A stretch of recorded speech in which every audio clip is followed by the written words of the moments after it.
ഷാഫി ചാലിയം എന്തൊക്കെ പറഞ്ഞാലും സമസ്തയിൽ ഭിന്നിപ്പുണ്ട് എന്നുള്ളൊരു കാര്യം യാഥാർത്ഥ്യമാണ്. സമസ്തയിൽ ഇപ്പോൾ ലീഗ് വിരുദ്ധ നിലപാടെടുക്കുന്നു എന്ന് പറയുന്നവർ മുന്നോട്ട് വെച്ച ആവശ്യങ്ങൾ ഒരു തരത്തിലും പരിഗണിക്കാൻ ലീഗ് തയ്യാറായിട്ടില്ല എന്നൊരു യാഥാർത്ഥ്യം കൂടിയുണ്ടല്ലോ. PMA സലാമുമായി ബന്ധപ്പെട്ട് പറഞ്ഞ കാര്യം അദ്ദേഹത്തെ മാറ്റണമെന്ന് പറഞ്ഞു, അദ്ദേഹത്തെ മാറ്റിയില്ല. അദ്ദേഹം ജിഫ്രി മുത്തുക്കോയ തങ്ങൾക്കെതിരെ പരസ്യമായി പറഞ്ഞ കാര്യങ്ങളുണ്ടല്ലോ, ഫോൺ എടുത്ത് വിളിക്കുക എന്ന, പിണറായി വിജയനെ ഫോൺ എടുത്ത് വിളിക്കുന്നു എന്നുള്ള പരിഹാസ രൂപത്തിലുള്ള പ്രതികരണം. പിന്നീട് ഈ ഹക്കീം ഫൈസി അദ്രിശ്ശേരിയെ മാറ്റണം CAC-യിൽ നിന്നുള്ള ആവശ്യം മുന്നോട്ട് വെച്ചു, അത് കേട്ടില്ല. അപ്പോൾ അതിലൊക്കെ ഒരു അവരെ ഈ ആവശ്യങ്ങൾ പരസ്യമായി ഉന്നയിക്കുന്നവരെ അപമാനിക്കുന്ന തരത്തിൽ അല്ലെങ്കിൽ അവരെ പ്രകോപിപ്പിക്കുന്ന തരത്തിലുള്ള നിലപാട് ലീഗിന്റെ ഭാഗത്തുനിന്നും ഉണ്ടായിട്ടുണ്ട്. അപ്പോൾ സമസ്തയിലെ ഭിന്നിപ്പ് പരിഹരിക്കുക എന്നുള്ളത് ഇനി നടക്കുന്ന കാര്യമാണോ? അങ്ങനെ പിളർന്നു പോകുമോ?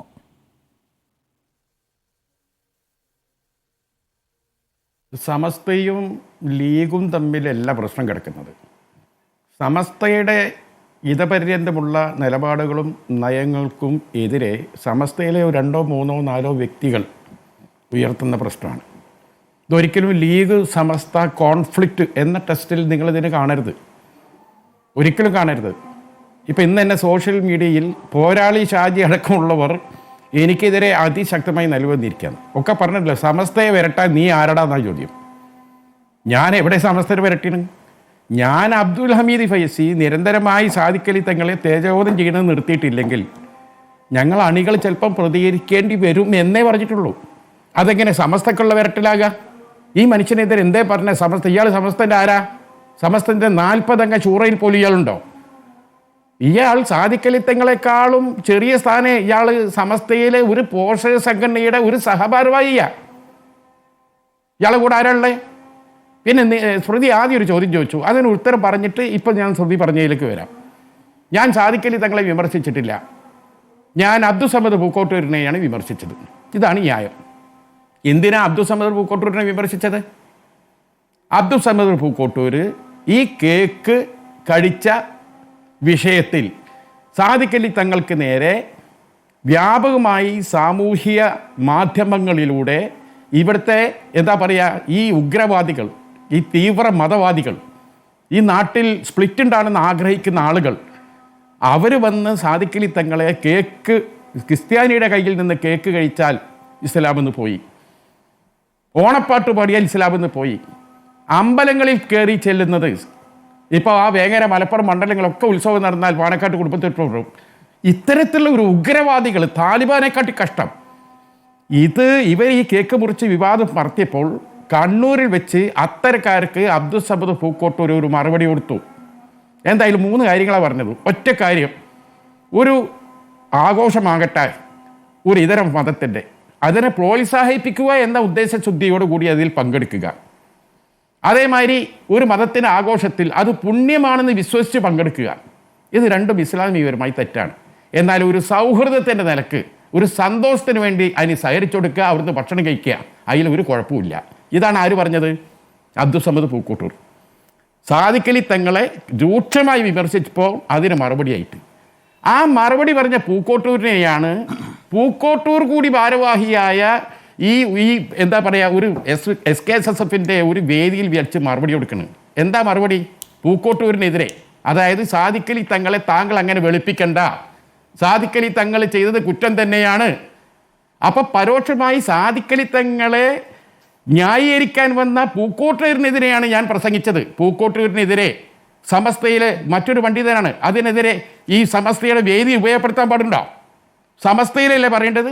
സമസ്ത നേതാക്കളോട് പറയണം, ഇതാ പൂക്കോട്ടൂർ വിശ്വാസപ്രകാരം അദ്ദേഹം പറഞ്ഞ് തെറ്റാണെന്ന് അവിടെ പറയണ്ടേ? അവിടെ പറയാതെ മറ്റുള്ള രാഷ്ട്രീയ ശത്രുക്കൾക്ക്, മതശത്രുക്കൾക്ക് പിന്നെ മറുപടി പറയുന്ന SKSSF എന്ന പാണക്കാട് അബ്ബാസ് അലി തങ്ങൾ പ്രസിഡൻ്റായ ഒരു സംഘടനയുടെ, അതിൻ്റെ പ്രസിഡന്റ് അടക്കമുള്ള ആളുകളുടെ, അതിൻ്റെ കമ്മിറ്റിയുടെ അനുവാദം ഒന്നും വാങ്ങാതെ ആ വേദി ഉപയോഗിച്ചിട്ട് പറയാണ്. അപ്പൊ അതിന്റെ അർത്ഥം തങ്ങളെ ന്യായീകരിച്ച പൂക്കോട്ടൂരിനെതിരെയാണ് ഞാൻ പറഞ്ഞത്. ശരി, അത് താങ്കൾ പറഞ്ഞു. താങ്കൾ എത്ര ബാലിശമാണെന്ന് പറയാൻ ഞാൻ പറഞ്ഞു. ശരി, CPM ആണ് ഇതിനെ പ്രോത്സാഹിപ്പിക്കുന്നതെന്ന് പറയുമ്പോൾ ഈ കാര്യങ്ങളിലൊക്കെ CPM എന്ത് പിന്തുണ കൊടുത്തു? അതിനൊരു തെളിവ് വേണ്ട. അതാണ് ലാൽകുമാർ ചോദിക്കുന്നത്. ഞാൻ പറഞ്ഞ ഇത് എന്തുകൊണ്ട് CPM തള്ളി പറയുന്നില്ല? സാധാരണഗതിയിൽ ഇവിടെ പൊതുമണ്ഡലത്തിൽ വെച്ച് ഇതര മതസ്ഥരുടെ ആഘോഷങ്ങൾ പങ്കെടുക്കുന്നതിനും മറ്റും വിലക്കിക്കൊണ്ട് ഒരു പബ്ലിക് ഡൊമൈനിൽ ഒരാൾ വന്ന് പറഞ്ഞാൽ അതിനെ അപലപിക്കാൻ എന്തിനും അടി കാണിക്കണം? അതിനെ അപലപിക്കേണ്ട ബാധ്യത CPM ഉണ്ടോ ഇല്ലേ? ഡോക്ടർ ലാൽകുമാർ പറയട്ടെ, എന്താ മിണ്ടാതിരിക്കുന്നത്? CPM സൈബർ പോരാളികൾ മുഴുവനും ഈ എനിക്കെതിരെ ഈ അമ്പലക്കടവിൻ്റെ കൂടെയാണ്. റിപ്പോർട്ടർ ചാനലിൽ അടിയിലെ കമൻറ്റുകൾ നോക്കുക. അപ്പം നിങ്ങളൊക്കെ എത്ര മാറ്റം വന്നു? അതാണ് നമ്മൾ പഠിക്കേണ്ടത്.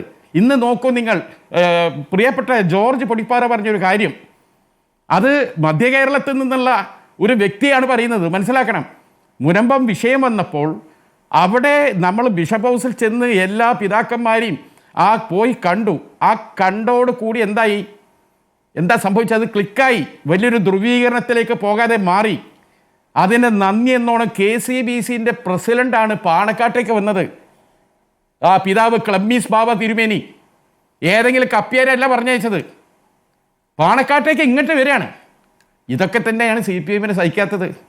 CPM കൂടെയുള്ള കുറേ 2 INL, ഒരു PDP, ഇതിനെ കൊണ്ടൊക്കെ മുനമ്പത്ത് കത്തിക്കാൻ ശ്രമം നടത്തി. ഉമ്മർ ഫൈസയെ കൊണ്ട് പ്രസംഗിപ്പിച്ചു, സുപ്രഭാതത്തിൽ വന്ന് ലേഖനം എഴുതിപ്പിച്ചു. എന്നിട്ടും ഈ ബിഷപ്പുമാർ ആരും പ്രതിഷേധിച്ചില്ല. തങ്ങളെ ഉറപ്പിൻ്റെ പുറത്ത് അവിടെ നിന്നു. ആ തങ്ങളോട് അവർക്ക് വലിയ ബാധ്യത. ഇന്നും സ്മൃതി മലപ്പുറം ജില്ലക്കാരിയല്ലേ അല്ലേ? നിങ്ങൾക്കറിയില്ലേ, ആ മലപ്പുറത്ത് 100 ക്രിസ്ത്യാനികളും ഇല്ലാത്ത ഒരു കാലഘട്ടത്തിൽ അവിടുത്തെ കത്തോലിക്കർക്ക് പള്ളി നിർമ്മിക്കാൻ എല്ലാ സഹായവും നൽകിയത് പാണക്കാട് പൂക്കോയ തങ്ങളാണെന്ന് ചരിത്രം പറയുന്നുണ്ട്. അന്ന് തൊട്ട് ആ പള്ളിയിൽ ഏത് ക്രിസ്മസിനും എല്ലാ ഡിസംബർ 25-നും കേക്കുമായി അച്ഛന്മാർ പാണക്കാട്ടെത്തും. പാണക്കാട്ടെ കുട്ടികൾ അന്ന് പോകും. അന്നും ഈ നാട്ടിൽ മത നേതൃത്വമുണ്ട്. അന്ന് തൊട്ടേ പൂക്കോയത്തങ്ങൾ ഇപ്പാപ്പൻ്റെ കാലത്ത് കേക്ക് കഴിക്കാൻ തുടങ്ങിയ ചാലിയാറിലെ വെള്ളം കുറേ ഒഴുകിപ്പോയി. ഇപ്പം വന്നിട്ട് ഈ അമ്പലക്കടവിനെ പോലുള്ള ആളുകൾ വന്നിട്ട് കേക്കിന്റെ മുകളിൽ വധവിധി പറയാൻ ഇവരാരാണ്? ശരി, അത് ഒരു 3-4 ആളുകൾ എന്ന് മാത്രം, എല്ലാം നിങ്ങൾ വാട്സപ്പുകൾ എടുത്തു നോക്കൂ. ശ്രീ ഷാഫി ചലിയ 3-4 ആളുകൾ എന്ന് മാത്രം പറയുമ്പോൾ അവർ നടത്തുന്ന പ്രസംഗങ്ങളാൽ സ്വാധീനിക്കപ്പെടുന്നവർ എത്രയാണ്? സമസ്തയാക്കി നിങ്ങൾ മാറ്റരുത്, അവർ സമസ്തയല്ല.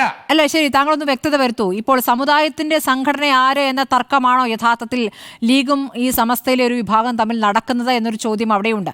ഇനിയിപ്പോൾ നിങ്ങളിപ്പോൾ സമസ്ത എന്നാൽ ലീഗ് എന്നാൽ സമസ്ത എന്ന രൂപത്തിൽ എപ്പോഴും പറയാറുണ്ട്. രണ്ടും പരസ്പരം ബന്ധപ്പെട്ട് കിടക്കുന്നു, അങ്ങനെ അതിൽ നിന്നൊരു വേറെ ഉപവിഭാഗമില്ല എന്നൊക്കെ നിങ്ങൾ ന്യായത്തിനായി പറയാറുണ്ട്.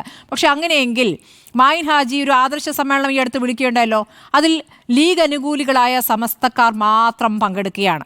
അപ്പോൾ ഇതിലും കൃത്യമായ രാഷ്ട്രീയവും മതവും കലർത്തിക്കൊണ്ട് നിങ്ങളും മുന്നോട്ട് പോകുന്നുണ്ട്.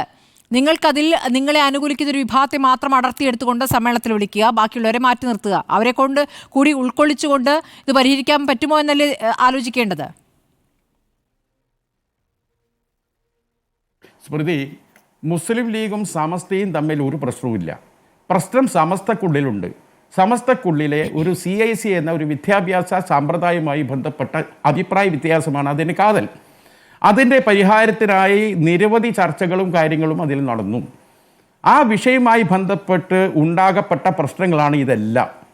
ഇതിൻ്റെ അകത്ത് സ്വാഭാവികമായിട്ടും മുസ്ലിം ലീഗുകാർ സമസ്തയിലാണെങ്കിലും മുജാഹിദിലാണെങ്കിലും പാണക്കാട് സയ്യിദ് സാദിഖ് അലി തങ്ങളെപ്പോലുള്ള പാണക്കാട് കുടുംബത്തിലെ ആളുകൾ എവിടെയാണോ നിൽക്കുന്നത് അവിടെയല്ലേ നിൽക്കുക, അല്ലാതെ നിൽക്കാൻ പറ്റുമോ? വിഷയം അതാണ്. അപ്പോൾ അതിൻ്റെ അകത്ത് പരിഹരിക്കപ്പെടണം. അതിൽ ലീഗിൻ്റെ പേര് ഉപയോഗിച്ച് ഞങ്ങൾ ലീഗിൻ്റെ ഏതെങ്കിലും വേദിയിൽ നിന്ന് സമസ്ത ഒരു അക്ഷരമാണ്. ഇപ്പം ഇന്ന് തന്നെ ഞാൻ നോക്കി, ഇന്ന് നിങ്ങൾക്ക് ഞാൻ തന്ന അഭിമുഖത്തിൽ ഞാൻ സമസ്തക്കെതിരെ വല്ലതും പറഞ്ഞിടോ? ഈ ഒരൊറ്റപ്പെട്ട സമസ്തയിലെ മുഷാവറയിൽ പോലും ഇല്ലാത്ത ഈ അമ്പലം ഒരു മതപുരോഹിതനെ ചേരാത്ത രീതിയിൽ കേസും കൂട്ടായിട്ട് നടക്കുന്ന ഒരു വ്യക്തി, ആ വ്യക്തിയാണ് വന്നിട്ട് പാണക്കാട് കുടുംബത്തിന്, അതും തൻ്റെ സംഘടനയുടെ സംസ്ഥാന പ്രസിഡന്റിന്, മനസ്സിലാക്കണം നിങ്ങൾ, താൻ സംസ്ഥാന പ്രസിഡന്റിനാൽ അനുസരിക്കപ്പെടേണ്ടതാണ്. SYSൻ്റെ പ്രസിഡന്റ് സാദിഖ് അലി തങ്ങളാ, അതിൻ്റെ സഹഭാരവാഹി ഇയാൾ. തൻ്റെ പ്രസിഡന്റിനെതിരെയാണ് ആ പ്രസിഡന്റ് നയിക്കുന്ന സംഘടനയുടെ മൈക്കും പ്രസംഗ പീഡ ഉപയോഗിക്കുന്നത്. CPMലാണ് അത് സംഭവിക്കുന്നത്. എന്താവും? CPMന്റെ ഏറ്റവും തലവോട്ടപ്പനായ ഡിവൈഎഫ്ഐയുടെ ഒരു സ്റ്റേജ് വന്ന് ഡിവൈഎഫ്ഐയുടെ മൈക്കും ഡിവൈഎഫ്ഐയുടെ പ്രസംഗ പീഡ ഉപയോഗിച്ച് സംസാരിച്ചാൽ ഡോക്ടർ ലാൽകുമാറിന് എന്താ പറയേണ്ടത്? എന്തുകൊണ്ടാണ് പ്രതികരിക്കാത്തത്? അങ്ങനെ പ്രസംഗിച്ചാൽ ആ വ്യക്തി ജിഫ്രി മുത്തുക്കോയ തങ്ങൾ എന്താണ് പ്രതികരിക്കാത്തത്?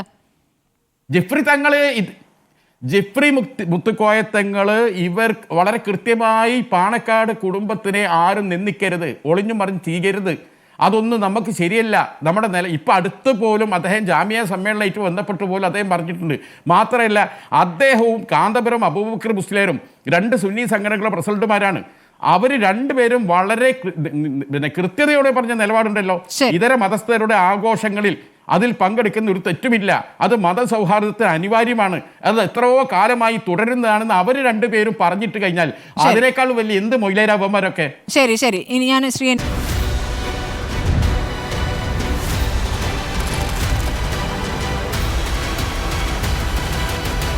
ഡിബേറ്റ് വിത്ത് സ്മൃതി പരുത്തിക്കാട്.